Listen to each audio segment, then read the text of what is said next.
स्वागत है दोस्तों। क्लास 9, 10, 11, 12 या किसी भी एग्ज़ाम में आप हो, महादेवी वर्मा आपकी सिलेबस में ज़रूर होंगी, क्योंकि मैंने बहुत सारे एग्ज़ाम्स में महादेवी वर्मा जी के जीवन परिचय को देखा है। आपको महादेवी वर्मा जी के जीवन परिचय को कितना लिखना है, कैसे लिखना है, किस तरह लिखना है, ये चीज़ का ज्ञान होना चाहिए। बहुत सारे छात्र होते हैं जो जीवन परिचय लिखते हैं, वो नंबर नहीं मिल पाते जो उन्हें चाहिए। मैं आपको इसी वीडियो के एटलीस्ट बीच में ही आपको जीवन परिचय पूरी बताऊंगा, दिखाऊंगा भी। यही जीवन परिचय लिखने के बाद जितने नंबर के रहेंगे आपको उतने नंबर मिल जाएंगे। मैं आपको ये चीज़ जो बता रहा हूँ ये इनके जीवन परिचय से थोड़ा हटके है, ताकि इनके बारे में आप जान जाएंगे तो जीवन परिचय लिखना आपके लिए आसान हो जाएगा। अब इनके जन्म के बारे में कुछ ऐसे टॉपिक्स को जान लेते हैं जो हमें जानना चाहिए। इनके परिवार में 200 वर्षों तक किसी भी लड़की का जन्म नहीं हो रहा था। ये पहली अपने घर में ऐसी लड़की थी जो इनका जन्म लड़की के रूप में हुआ था। जैसे इनका जन्म हुआ तो घर वाले इनको दुर्गा का रूप मानने लगे और कुल देवी के नाम पे इनका नाम महादेवी रख दिए। कि इनका विवाह 9 वर्ष की अल्प आयु या सबसे कम उम्र में ही इनकी शादी हो गई थी और उसी दौरान इनकी माता की मृत्यु हो गई और वहीं से इनकी जीवन की कहानी प्रारंभ हुई थी। मैट्रिक की परीक्षा इन्होंने फर्स्ट डिवीज़न से पास की, जिसके कारण अखबारों में इनका नाम सुर्खियों में हो गया और वहीं से ये कविताएं अपना लिखना प्रारंभ की और वहीं से एक महान कवियत्री के रूप में इन्हें जाना गया। कि इनकी जो उच्चतम शिक्षा थी वो एमए संस्कृत से थी और ये हिंदी साहित्य में इतना योगदान दी हैं कि ये हिंदी साहित्य की एक स्तंभ मानी जाती हैं। इसी के कारण इनको आधुनिक युग की मीरा के नाम से जाना जाता है। अब इनके बारे में कुछ संक्षिप्त परिचय जान जाइए जो इनके बारे में आपको जानना चाहिए। संक्षिप्त परिचय के बाद मैं जीवन परिचय बताऊंगा। पहले आप समझिए संक्षिप्त परिचय क्या है।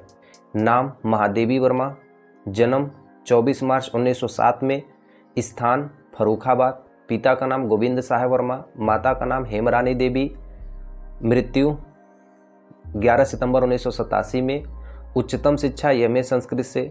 इनकी जो रचनाएं हैं निहार, रश्मि, नीरजा, यामा, दीपशिखा, अतीत के चलचित्र, स्मृति की रेखाएं, ये सब इनकी काफ़ी प्रमुख रचनाएं हैं। अब मैं जो बताने वाला हूं वो है जीवन परिचय।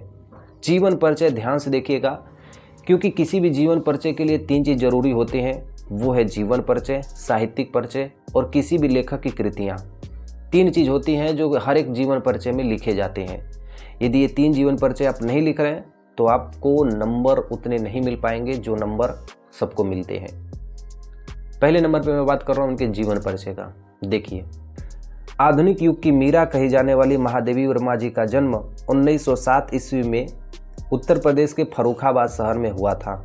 यानी महादेवी वर्मा जी का जन्म यूपी के फर्रुखाबाद शहर में इनका जन्म हुआ था। इनके पिता का नाम गोविंद साहब वर्मा, जो कि एक स्कूल के प्रधानाचार्य थे। यानी जो इनके पिताजी थे किसी स्कूल में प्रधानाचार्य का कार्य करते थे। और इनकी माता का नाम हेमरानी, जो एक साधारण सी कवियत्री थी।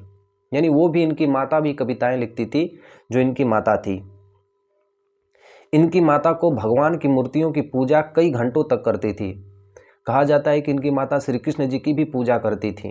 तो इनकी माता थी वो भगवान की पूजा करती थी और इनके पिता ठीक इनकी माता के विपरीत थे।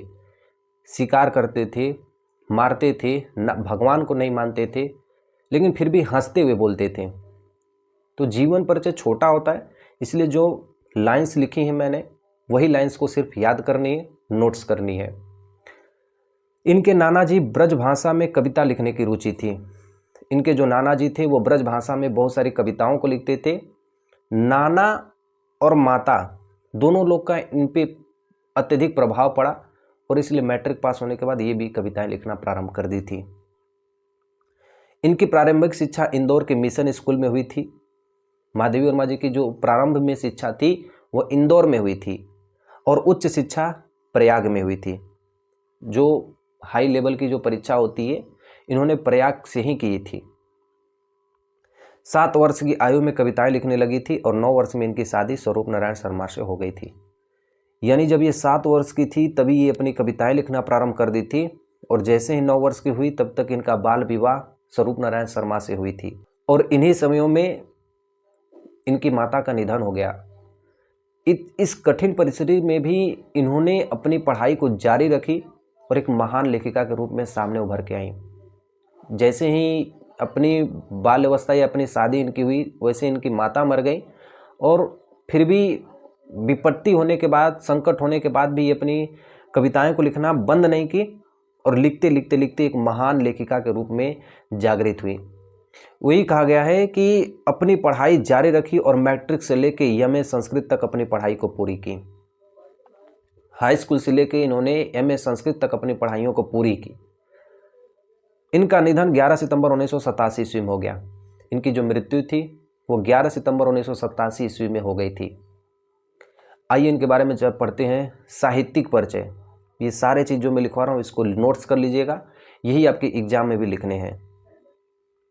अब इनके बारे में पढ़ते हैं। साहित्यिक परिचय, सब चीज़ों को नोट्स करते रहिएगा। छोटा जीवन परिचय बनाया हूँ ताकि ये आपके जीवन परिचय दिमाग में याद हो जाए। इनकी सन 1933 ईस्वी में ये प्रयाग महिला विद्यापीठ में प्रधानाचार्य थी। 1933 ईस्वी में इलाहाबाद के प्रयाग महिला विद्यापीठ यानी इलाहाबाद महिला विद्यालय में ये प्रधानाचार्य थी। 1956 ईस्वी में भारत सरकार द्वारा इन्हें पद्म भूषण अवार्ड भी मिला था। जब किसी क्षेत्र में आप कोई अच्छा कार्य करते हैं तो वहाँ पे पद्म भूषण सम्मान दिया जाता है। भारत सरकार के द्वारा इन्हें भी पद्म भूषण सम्मान दिया गया था 1956 ईस्वी में। बहुविकल्पी प्रश्न ऐसे बनते हैं, इसके लिए सावधान रहना मेरे दोस्त। आगे देखिए, इन्होंने लड़कियों की शिक्षा के लिए काफ़ी मेहनत की। लड़कियों की शिक्षा के लिए, लड़कियों की स्वतंत्रता के लिए काफ़ी इन्होंने मेहनत की और जागरूक करने की भी कोशिश की। इसके बाद मैं लिखा हूँ कि इस कारण इन्हें ज्ञानपीठ पुरस्कार भी प्राप्त हुआ था। इतनी महान थी कि इनके कारण इनको ज्ञानपीठ पुरस्कार का भी सम्मान दिया गया। कुछ कृतियाँ मैं दे रहा हूँ, यही इनकी प्रमुख कृतियाँ हैं जो हर एक एग्जाम्स में लिखने के बाद पूरे सुंदर सुंदर नंबर आपको मिलते हैं। निहार, रश्मि, नीरजा, यामा, दीपशिखा, अतीत के चलचित्र, स्मृति की रेखाएं आदि। बहुत सारी कविताएं, लेकिन इनमें से ये प्रमुख कविताएं हैं जो महादेवी वर्मा जी की हैं। जितना भी जीवन परिचय दिया हूँ यही जीवन परिचय आपको लिखना है ताकि आपका भी बढ़िया सा एग्जाम जाए मेरे जैसे। ठीक है, ऐसे में एक और शानदार वीडियो के साथ आऊँगा। चैनल पे बने रहना, चैनल को सब्सक्राइब कर लेना, वीडियो को एक फ्रेंड को शेयर कर देना। मिलते हैं नेक्स्ट वीडियो में ऐसे ही, तब तक के लिए जय हिंद मेरे दोस्त।